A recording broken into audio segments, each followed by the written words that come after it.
ഞാനിവിടെ അര cup ഉഴുന്നെടുത്തിട്ടുണ്ട്, 2 glass പച്ചരി, അര ഗ്ലാസ് റാഗിപ്പൊടി, 1 കപ്പ് ചോറ്, 1 സ്പൂൺ ഉലുവ വെള്ളത്തിലിട്ട് വെച്ചിരിക്കുന്നത്.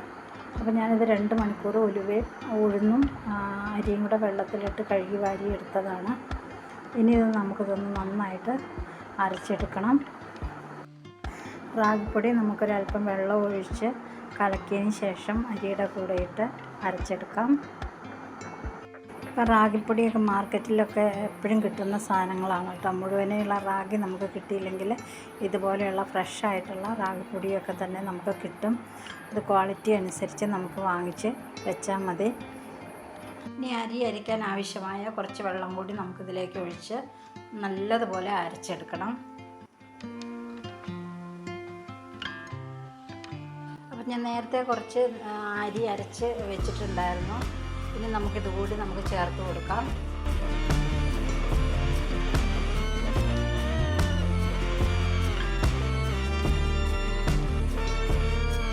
അപ്പോൾ അരച്ചെടുത്ത മാവ് നന്നായിട്ട് തന്നെ മിക്സ് ചെയ്ത് 8 മണിക്കൂർ നമുക്ക് റെസ്റ്റ് ചെയ്യാനായി വെച്ച് കൊടുക്കണം.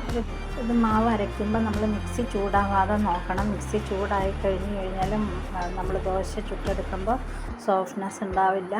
അതിന് നമ്മൾ കുറച്ച് അരി അരയ്ക്കുന്ന സമയത്ത് 2 ഐസ് ക്യൂബും കൂടെ ഇട്ട് കഴിഞ്ഞാൽ നന്നായിട്ട് തന്നെ അരഞ്ഞ് കിട്ടും. അപ്പം നമുക്കിത് മൂടി വെച്ച് കൊടുക്കാം.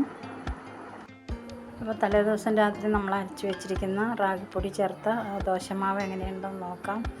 അപ്പം നമ്മുടെ മാവെല്ലാം നല്ല സൂപ്പറായിട്ട് പൊങ്ങി വന്നിട്ടുണ്ട്, നിങ്ങൾക്ക് കാണുമ്പോൾ തന്നെ അറിയാം. അപ്പോൾ ഇനി ഞാനിതിലേക്ക് കുറച്ച് ഉപ്പും കൂടി ചേർത്ത് കൊടുത്തിട്ടുണ്ടായിരുന്നു. ഇനി നമുക്കൊരു തവ ചൂടാക്കിയ ശേഷം അതിലേക്ക് ദോശമാവ് കോരി ഒഴിച്ച് ദോശ ചുട്ടെടുക്കാം. ഇനി നല്ല മുരിഞ്ഞ ദോശയാണ് കുട്ടികൾക്കൊക്കെ ഇഷ്ടമെങ്കിൽ ഇതിൻ്റെ പുറമെ കുറച്ച് നെയ്യ് നമുക്ക് ഒഴിച്ച് കൊടുക്കാം കേട്ടോ. അങ്ങനെ നമുക്ക് മുരിച്ച് വേണമെങ്കിലും നമുക്ക് എടുക്കാം. അപ്പോൾ അതിന് വേറെ ഒരു ടേസ്റ്റ് ആയിരിക്കും ഉണ്ടാവുക.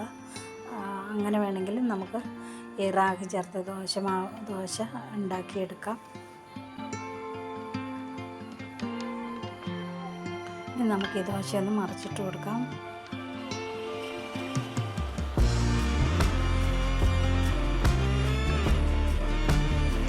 അപ്പോൾ ഇതാ കണ്ടില്ലേ, നമ്മുടെ റാഗി ചേർത്ത ദോശ ഇവിടെ നല്ല സൂപ്പറായി വന്നിട്ടുണ്ട്.